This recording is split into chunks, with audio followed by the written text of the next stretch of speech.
नमस्कार दोस्तों, स्वागत है आपका योगेंद्र सह ऑनलाइन क्लासेस में। मेरे मन में हमेशा से ये सवाल चलता था जब मैं एग्ज़ाम की तैयारी करता था, आज से 7-8 साल पहले, जब मैं इस फील्ड में उतरा। वो सवाल ये था कि भई मैं तो एक एवरेज स्टूडेंट हूँ, इतने कम पोस्ट आते हैं और इतने सारे लोग गवर्नमेंट जॉब की चाह रखते हैं और एग्ज़ाम दिलाते हैं। तो मैं एक एवरेज स्टूडेंट होते हुए क्या ये एग्ज़ाम निकाल पाऊँगा? ये मन में हमेशा सवाल आता था। और एवरेज स्टूडेंट क्यों बोल रहा हूँ? मैं वास्तविकता बताता हूँ। मेरे 10th में, 12th में, फिर बीकॉम फर्स्ट ईयर, सेकंड और थर्ड, ये क्या परसेंटेज थे। 10वीं में तो ठीक ठाक परसेंट आया। हमारे समय में पहली बार इंट्रोड्यूस हुआ 7.8 CGPA आया था मेरा, यानी कि अगर इसको परसेंटेज में कन्वर्ट करें तो 74.1% आता है। वो 9.5 से मल्टीप्लाई करेंगे तो उतना आता है। 12th में ये थोड़ा सा घट के मैंने कॉमर्स लिया और 68.4% आ गया। पहले साल बीकॉम पहले साल तो 43 समथिंग कुछ परसेंटेज था, और ये कंबाइन बीकॉम फर्स्ट सेकंड फिर थोड़ा उधर इजाफा किए तीसरे वाले में ले दे के भाई कि भाई 50 कर ले। हमारे एक सर समझाए भाई कम से कम योगन 50 तो कर ले, कुछ बताते अच्छा लगेगा। बोले ठीक है सर। थोड़ा इधर मेहनत किए, इसका तो एग्जैक्ट परसेंट याद नहीं है, लेकिन ओवरऑल तीनों साल का एवरेज मिला के मेरा 50.50% समथिंग था। 50% मान लो। अब इसको आप एवरेज स्टूडेंट बोलोगे कि लेस देन एवरेज बोलोगे, पता नहीं। मैं अपने आप को इधर 10-12 देख के मैं अपने आप को एवरेज स्टूडेंट मानता हूँ, यहाँ तो फिर बोलें क्या ही बात। फिर मुझे ऐसा लगता है कि भाई आपके लाइफ में डिस्ट्रैक्शन है नहीं है पता नहीं, इतने सारे, जैसा था कि सारा चीज मुझे डिस्ट्रैक्ट कर रहा है। हर एक डिस्ट्रैक्शन ऐसा था कि मेरी लाइफ में घुस गया, ऐसा मुझे प्रतीत होता। तो ये मेरे मन में सवाल हमेशा आता था कि क्या मैं कभी एग्जाम क्रैक कर पाऊंगा। फिर कुछ मेंटर्स मिले, अच्छे गाइडेंस देने वाले मिले, ऐसे लोग मिले जो भाई हाँ पुश किए जीवन में। आपके पीछे कोई एक आदमी भी ऐसा मिल गया ना जो आपको हमेशा पुश करे, अरे तू कर लेगा भाई, तू कर लेगा, तेरे से हो जाएगा, तू करेगा, मुझे मालूम है। ये आपको ऐसे ये लोग ना भगवान से कम नहीं है। भगवान नहीं भेजा है, समझ लो उसको। तो हमारे जीवन में भी ऐसे लोग मिले, और मिश्रा सर थे हमारे। मैं उनसे पढ़ा 1.5-2 महीने ही पढ़ाऊंगा, लेकिन मैं उनको इसलिए याद नहीं करता क्योंकि 1.5-2 महीने ही पढ़े हम इस फील्ड में। मैं उनको आज भी इसलिए याद करता हूँ कि वो सर ऐसे थे कि भाई अभी योगेन तू कर लेगा, अरे तेरे में वो बात है जो भाई दूसरे में नहीं दिखता। और फिर बाद में मालूम चला कि सबको ही बोलते थे, लेकिन मैं तो यकीन कर लिया। हाँ, मुझे लगा कि मैं तो कर सकता हूँ। अरे उनको लग रहा है भैया मैं कर सकता हूँ मतलब कर सकता हूँ। तो ऐसे लोग होने चाहिए आपके जीवन में जो आपको मोटिवेट कर सके, जो आपको थोड़ा सा पुश कर सके। नहीं तो हर कोई यहाँ पे टांग खींचने वाला है, हर कोई ताने मारने वाला है, हर कोई डिमोटिवेट करने वाला है। अरे मैं खुद 5 साल से पढ़ रहा हूँ यहाँ बिलासपुर में रह के, बोले रायपुर में पढ़, तेरा कैसे हो जाएगा। ये कहने वाले लोग आपको 99% मिलेंगे। तो 95% बच्चे तो एवरेज ही हैं। ये बचे कुछ कुछ टॉपर है और कुछ एकदम गधे हैं। 5% में छोड़ दो जिसका कोई कुछ नहीं हो सकता, लेकिन 95% स्टूडेंट तो एवरेज ही हैं। 95% स्टूडेंट एवरेज है। अब मैं आपको यहां पे बता दूं, सिलेक्शन कभी भी, ये कॉम्पिटिटिव फील्ड अलग ही हो जाता है दोस्त। अगर अलग नहीं रहता तो हम ही नहीं कर पाते। कॉम्पिटिटिव फील्ड अलग ही हो जाता है। सिलेक्शन याद रखना किसी टॉपर बच्चे का नहीं होता। टॉपर मतलब वो जो स्कूल कॉलेज के टॉपर की बात कर रहा हूं, यहां तो टॉपर का ही होगा। सिलेक्शन जो है टॉपर का नहीं होता है, क्लास में टॉप करने वाले, कॉलेज में टॉप करने वाले। तो सर किसका होता है? एवरेज स्टूडेंट का हो जाता है कि जो आप बताना चाह रहे हैं? नहीं, एवरेज स्टूडेंट का भी नहीं होता। तो बोले सर किसका होता है? तो सिलेक्शन होता है डिसिप्लिन्ड एवरेज स्टूडेंट का। डिसिप्लिन्ड एवरेज स्टूडेंट का। इन लोग सिलेक्शन लेके निकल जाते हैं। वो बाकी लोग करते रहते हैं। सर मैं तो सुना हूँ पोस्ट बिक गया, मैं तो सुना हूँ किसी का लगता नहीं, मैं तो सुना हूँ कम से कम 5-10 साल लग जाते हैं, मैं तो सुना हूँ। और वो सुनते रह जाते हैं, सुनते रहते हैं। कोई 21 साल 22 साल का बच्चा एग्जाम निकाल के चले जाता है, टॉप कर देता है उसमें। तो याद रखना एवरेज हमेशा डिसिप्लिन एवरेज स्टूडेंट का ही, सिलेक्शन हमेशा डिसिप्लिन एवरेज स्टूडेंट का ही होता है। इस बात को आप ध्यान रखेंगे। तो हम इसी मुद्दे पर चर्चा करेंगे। मैं आपको 5 रूल बताऊंगा जो आपको फॉलो करना है अगर आप भी समझते हैं कि आप एक एवरेज स्टूडेंट हैं। ये 5 रूल आप एग्जाम तक फॉलो करें मंडी उप निरीक्षक के, और आप बेहतर रिजल्ट देखेंगे। और केवल इस एग्जाम के लिए नहीं, मैं तो बोलता हूं पूरे आप जीवन भर इसको फॉलो कीजिए जब तक आपका जॉब नहीं लग रहा। ये सिर्फ इस एग्जाम की बात नहीं, जिस एग्जाम में भी आप करें, लाइफ के हर पहलू पर इसको उपयोग करें।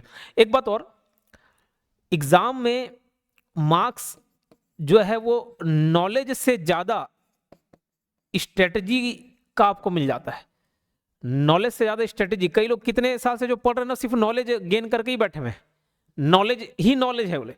कोई टॉपिक आपको पढ़ना हो, कोई एक बच्चा ऐसा होगा कि भाई जो मैथ्स कई साल से पढ़ा है, मैथ्स तगड़ा है, आप उससे मैथ्स जाकर पढ़ लो, मैथ्स बता देगा, लेकिन फिर भी एग्जाम नहीं कर रहा। कोई जीएस का इतना महारती है, कभी आप देखे होंगे कोई क्लास में बैठते होंगे, वो आजू बाजू वाले लोग से आंसर ही आंसर निकल रहा है। कोई मैथ्स सर क्वेश्चन दिए नहीं कि भाई जवाब पहले निकल गया।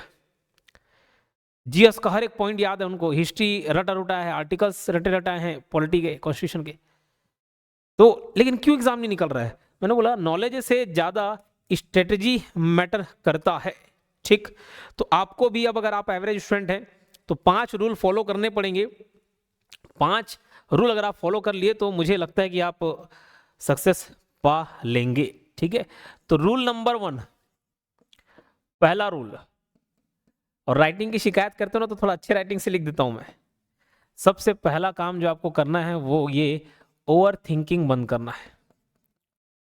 ओवर थिंकिंग बंद कर देना। आज से ही होगा नहीं होगा, मैं कर पाऊंगा नहीं कर पाऊंगा, ये जो पढ़ रहा हूँ वो याद रहेगा नहीं रहेगा, याद रहा भी एग्जाम में बनेगा नहीं बनेगा। अच्छा, एक और प्रकार का ओवर थिंकिंग क्या आता है, ये आता है आपके में, आता है कि नहीं आता पता नहीं, मुझे ये लगता था कि मैं साला पेपर तो अच्छा बना लिया, एग्जामिनर अच्छे से चेक करेगा नहीं करेगा, मेरा पेपर सही जगह पहुंचेगा नहीं पहुंचेगा, ले जा रहे कहीं को, इस टाइप के थॉट्स आते थे। तो पहला चीज आपको करना है ओवर थिंकिंग तुरंत बंद कर देना, स्टॉप, फुल स्टॉप लगा देना ओवर थिंकिंग में, सोचना ही नहीं है आपको, सिर्फ और सिर्फ एक चीज करना है। अरे कितने बार 5000 साल पहले कृष्ण भगवान अर्जुन को ये कह गए, कर्मण्यवादी कारस्ते मां फलेषु कदाचना, तुम्हारा अधिकार सिर्फ और सिर्फ कर्म पर है, फल पर नहीं है, इसलिए जो फल है उस पर आसक्ति मत रखो, कर्म करो। और ये दोनों में कर्म और जो फल है, रिजल्ट है, जो आप हार्डवर्क करेंगे और जो रिजल्ट है, इनवर्स रिलेशन है। जितने ज्यादा आप सोचते चलेंगे ना, इनवर्स रिलेशन मतलब जितना ज्यादा काम करने के बजाय काम करने का सोचेंगे, होगा नहीं होगा ये सब सोचेंगे, उतना कम रिजल्ट आएगा। और सोचना बंद कर दो, पूरा टाइम काम पे लगाओ तो रिजल्ट ऑटोमेटिक दिखेगा आपको। तो सोचना बंद कर दे, ओवर थिंकिंग करना बंद कर दे आज से ही। मैं, वो मेरे से ज़्यादा पढ़ लिया है, वो कोचिंग ज्वाइन किया, उसके पास तो बहुत पैसा है, वो कोई सा भी कोचिंग अफोर्ड कर लेता है, उसका तो 10 ठो किताबें हैं। अरे बंद कर दो सोचना, ओवर थिंकिंग बंद करो और पढ़ना चालू करो। ठीक है, पढ़ना चालू करो। सर कैसे का, अरे वो चालू करो बस हो जाएगा, सब मालूम चलते जाएगा। एक बहुत बढ़िया, मैं थोड़ा लंबा समय लूंगा, चर्चा करना चाह रहा था। ये रात के बजे हैं देखो 12 बजे, और कभी कभार आपको ऐसी डिसिप्लिन होना पड़ेगा। मैं अब ठीक है, अब शादी हो गई है, घर में कम इकलौता हूँ, इतने सारे बच्चे जुड़े हैं, जिम्मेदारी है, 2.5 लाख लोगों को मैं लेके चलता हूँ, फिर स्टाफ हैं, उनके काम को देखना पड़ता है, मैनेज करना पड़ता है। कभी कभार ऐसा होता है कि भाई दिन भर समय नहीं मिलता मेरे को, पढ़ने पढ़ाने की कुछ चीज़ करी, वीडियो रिकॉर्ड करने कुछ समय नहीं मिलता है। ये 12 बजे 11 बजे आके मैं कभी वीडियो रिकॉर्ड करता हूँ। ठीक, कभी कभार तो ऐसे लगता है कि कोई छन छन पायल की आवाज़ आ रही है, बोले ऊपर तो कोई चढ़ नहीं रहे, मैं झांक झांक के देखता तो कोई भाई मेरे को मत झांक दे। खैर फिलहाल जोक सपाट, ओवर थिंकिंग बंद करना है और पढ़ना चालू करना है। दूसरे रूल की हम बात करते हैं।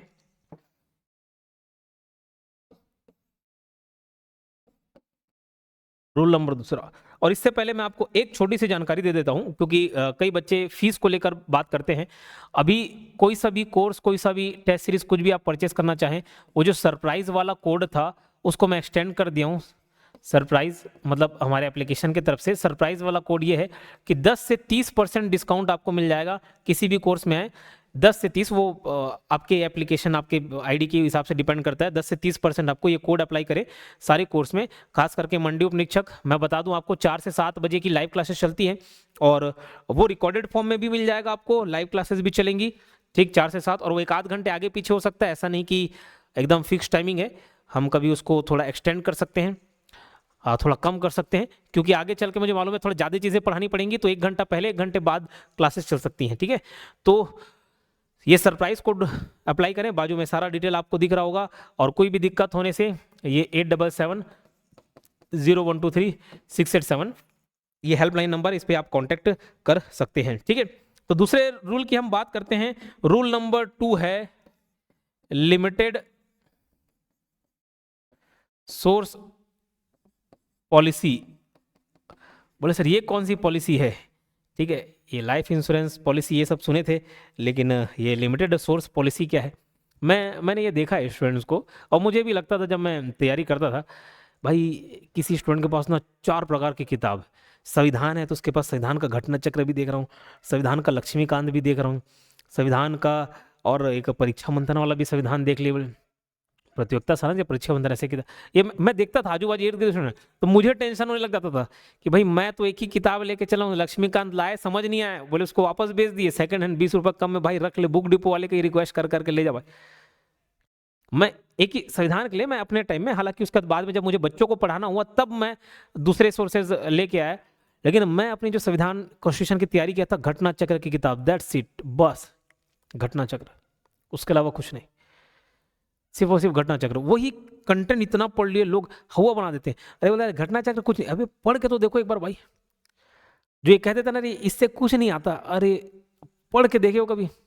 और ये सिर्फ किसी किताब को लेकर नहीं है, कुछ ऐसे, मैं वो शब्द इस्तेमाल नहीं करना चाह रहा हूं, लेकिन शब्द है कि मेरे खिलाफ कोई बोलेंगे, किताब में बोलेंगे अरे ये आपका पढ़ा हुआ कुछ नहीं है, पढ़ के देखिए हो, इस किताब से तो कुछ भी नहीं फंसता, अरे पढ़ के देखिए उस किताब में है नहीं है कंटेंट, किसी भी किताब के हो, किसी भी ऑथर की हो, पढ़ के नहीं देखे हो, ठीक। तो भाई लिमिटेड सोर्स पॉलिसी ये अपनाना है, एक बुक, एक कंटेंट,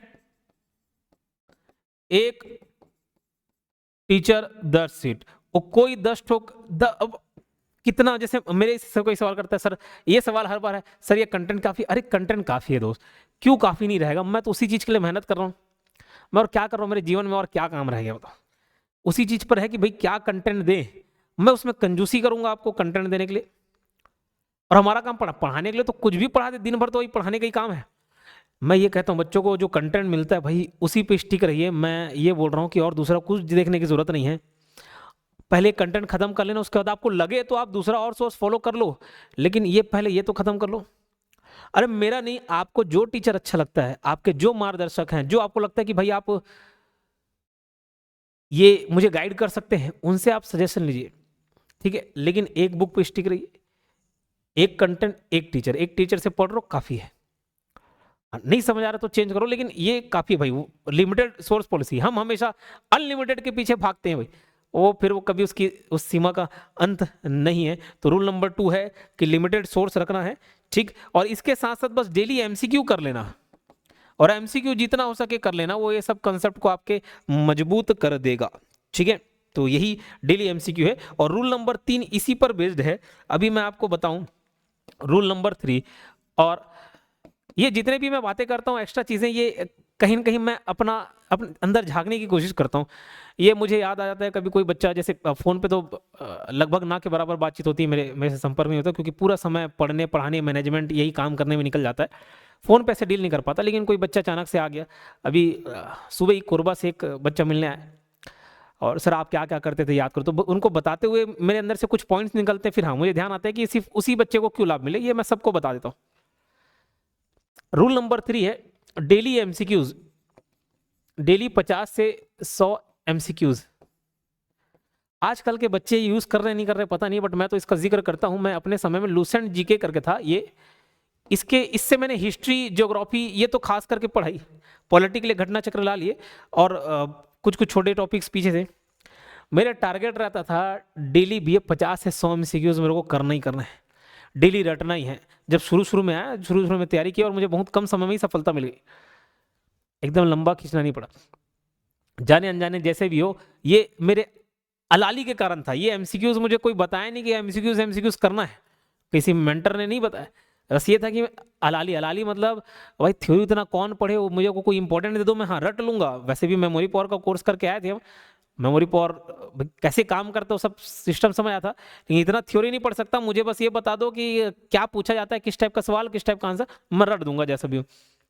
तो डेली 50 से 100 एमसीक्यूज ऐसी मैं भी अपना आदत लगाया हुआ था, और ये इतना लाभ दे के चले गया। आपको भी 50 से 100 एमसीक्यूज जहां से बन पा रहा है, जहां से मिल रहा है, हमारे वीडियो में है, आपके पास कोई किताब है, जहां जो मिल जा रहा है, कम से कम 50 से 100 एमसीक्यूज। और ऐसा नहीं कि करके छोड़ दिए, फिर उसको रिवाइज भी करते चलना है भाई, रिविजन भी करते हुए चलना है, ठीक है। तो एवरेज स्टूडेंट सिर्फ और सिर्फ थ्योरी से नहीं जीतेगा, वो प्रैक्टिस से भी अपना कंटेंट मजबूत करेगा।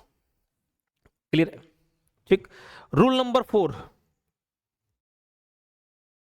अगला रूल,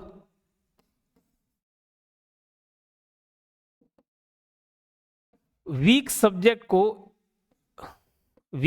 को इग्नोर नहीं करना है। वीक सब्जेक्ट को इग्नोर नहीं करना है। वीक सब्जेक्ट, मुझे मालूम है, अब बोलोगे सर मेरा तो कोई सब्जेक्ट वीक नहीं है, तो फिर वीक नहीं होता ना तो अभी तक एग्जाम निकल गया होता। कुछ ना कुछ कहीं ना कहीं आपकी कमजोरी होगी। हो सकता है 10% हो सकता है 90% हो, लेकिन कमजोरी होगी। आप, मैं बोल रहा हूं अगर आप किसी सब्जेक्ट में फुल नहीं ला पा रहे हो ना, फुल स्कोर नहीं कर पा रहे हो, जैसे मैथ्स में अगर 20 में 20 नहीं ला पा रहे हो, मतलब आपका ये वीक है। 20 में 18 आ रहा है मतलब वीक है। कितने परसेंट वीक है? 10%। 20 में 2 मार्क्स आ रहा है, 90% वीक है, लेकिन वीक है जरूर। लेकिन जितने आपके वीक सब्जेक्ट है ना उसको इग्नोर नहीं कीजिए। जो लगता है कि भाई अब किसी के लिए वो जीके हो सकता है, किसी के लिए मैथ्स हो सकता है, किसी के लिए दोनों हो सकता है, कुछ ना कुछ हो तक तो रहेगा ही। मैं बोल रहा हूँ उसको टोटली इग्नोर मत करो। कुछ बच्चे ऐसे पूछते हैं सर मैथ्स छोड़ दूं क्या, पूरा निकल जाएगा? निकल जाएगा, लेकिन कितना सोचो, मैथ्स के अलावा बाकी सब्जेक्ट में कितना मेहनत करना पड़ेगा। तो मैं ये नहीं कहता कि भाई मैथ्स में पूरा स्कोर कर लो, लेकिन कम से कम 40% तो कर सकते हो। 40 धीरे धीरे उसको बढ़ा। और हमेशा ना कोई भी जो वीक सब्जेक्ट होता है उसका ग्राफ आप देखेंगे, सीढ़ी देखेंगे तो ऐसा रहता है। ये जितना मेहनत है ना शुरुआत में लगता है, उसके बाद नहीं लगता। मैथ्स आप छूते ही नहीं हो डर की वजह से ही, लेकिन आप कुछ सब्जेक्ट का बेस स्ट्रॉन्ग कर लेना, फिर वही कंसेप्ट बाकी में यूज होना चालू हो जाता है, बहुत आसान हो जाता है। एक चीज सीख गए तो दूसरा बढ़िया आप सीख जाओगे आराम से। समझ रहे बात? क्लियर? तो ये जो पहला स्टेप है यही ज्यादा कठिन होता है, उसके बाद सारी इजी हो जाएंगे। तो वीक सब्जेक्ट जो भी है उसको इग्नोर नहीं करना है। कम से कम 40-50% तो स्ट्रॉन्ग करो, कुछ तो लेके आओ। हाँ, फिर बाकी बचे मार्क्स जो उसमें नहीं आ रहे वो दूसरे सब्जेक्ट से, बोले सर ऐसे हो जाता है। अरे बिल्कुल, क्यों नहीं होगा। मैं आपको बताऊं, अभी जो अमीन पटवारी का एग्जाम हुआ, अमीन पटवारी का मेरा रैंक 21 था, मार्क्स शायद 78 या 80 ऐसे कुछ मार्क्स है। टॉपर से 6-7 मार्क्स मेरे कम है। ठीक है, टॉपर जो फर्स्ट रैंक वाला हो उससे 6-7 मार्क्स कम है। ठीक, अरे फिर भी हम भी तो 21 रैंक लेके आए, 21 रैंक लेके आए। लेकिन ये 21 भी कैसे आ गया? हिंदी के 4 क्वेश्चंस गलत थे मेरे, हिंदी के 4 क्वेश्चंस गलत हो गए, और वो चारों के चारों नेगेटिव में, और एक प्लस एक और जोड़ लो, 4 5 प्लस 1 5 मार्क्स तो वहीं खा गए मैंने। मैथ्स में पढ़ाता हूँ हाँ, लेकिन 3 क्वेश्चन ऐसे चैप्टर से थे जो ना कभी पढ़ाए ना कभी पढ़े, मैट्रिक्स वाले, और जो क्वेश्चन थे वो नहीं। हाँ, अब ऐड कर लूंगा उसको, क्योंकि अभी तक वहां से व्यापन से पूछता नहीं था, तो कभी पढ़ाई नहीं, वहां से हो गया। ये सोचो 5 + 3 8-9 क्वेश्चन तो भैया वहीं से छूट गए जो मेरे स्ट्रॉन्ग कोर सब्जेक्ट हुआ करते थे। उसके बावजूद आया ना, तो हो जाता है। ठीक है, लेकिन कवर दूसरे सब्जेक्ट में हो गए होंगे, इंग्लिश में 10 में 10 हो गया होगा, तो कहीं ना कहीं आप दूसरे सब्जेक्ट में जो सब्जेक्ट मजबूत है वहां से आप उसको कवर करने की कोशिश करें। लेकिन रूल नंबर 4 यही है कि आपको वीक सब्जेक्ट को इग्नोर नहीं करना है। और अंतिम रूल ध्यान रखना, discipline is greater than motivation. ठीक है, कंसिस्टेंसी बहुत मैटर करता है। डेली आपको कुछ न कुछ पढ़ना ही है। ठीक है, ये रूल बना लेना या प्रायोरिटी लिस्ट सेट कर लेना। मैंने बोला मैं भी अभी रात के 12 बजे ही वीडियो बना रहा हूँ, ये आपको दिखाता हूँ ये टाइमिंग। मैं सिर्फ आपको ये बताना चाह रहा हूँ, ये एग्जैक्ट अभी 12-1 हो गए, 12 बज के, रात 12:01 हो गए। मैं सिर्फ आपको इतना बताना चाह रहा हूँ कि डिसिप्लिन जो है, कंसिस्टेंसी है, बहुत बड़ी चीज़ है। ये बहुत आगे तक आपको लेके चली जाएगी। मुझे भी मालूम है कि मुझे डेली कुछ ना कुछ काम करने होते हैं, वीडियोज़ रिकॉर्ड करने होते हैं, यूट्यूब में डालने होते हैं, ऐप में पढ़ाने होते हैं।